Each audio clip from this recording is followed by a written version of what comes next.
இணைந்துள்ள 1 கோடி குடும்பத்தினருடன் சேர்ந்து தமிழ்நாட்டை தலைகீழிய விடமாட்டோம் என்று உறுதியேற்கிறோம். தமிழ்நாட்டின் நாடாளுமன்ற உறுப்பினர்களின் விகிதாச்சாரத்தை குறைக்கும் நியாயமற்ற தொகுதி மறுவரைக்கு எதிராக போராடுவேன். தமிழ்நாட்டை தலைகுனிய விடமாட்டேன் என்று உறுதியேற்கிறேன். நான் வாக்காளர் பட்டியல் மோசடி மூலம் தமிழ்நாட்டு மக்களின் வாக்குரிமையை பறிக்கும். தமிழ்நாட்டு மக்கள் வாழ்முறையை பறிக்கும். எஸ்ஐஆருக்கு எதிராக நிற்பேன்.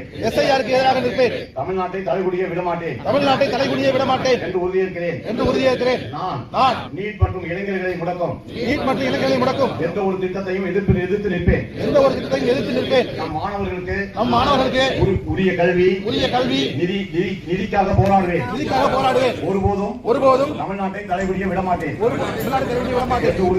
என்று உறுதியேற்கிறேன். நான் தமிழ் மொழி பண்பாடு பெருமைக்கு மற்றும் பெருமைக்கு நன்மதிப்பீட்டிற்கு எதிரான எந்த ஒரு பாகுபாட்டையும் எதிர்த்து போராடுவேன்.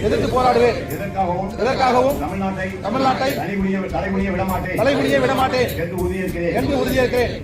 நான் பெண்கள் விவசாயிகள் மீனவர்கள் நெசவாளர்கள் தொழிலாளர்கள் விவசாய தொழிலாளர்கள் ஒவ்வொரு உழைக்கும் வர்க்கத்திற்கும் நலனையும் பாதுகாப்பையும் நிதிக்காக போராடுவேன். தமிழ்நாட்டை தலைகுனிய விடமாட்டேன் என்று உறுதியேற்கிறேன். நன்றி.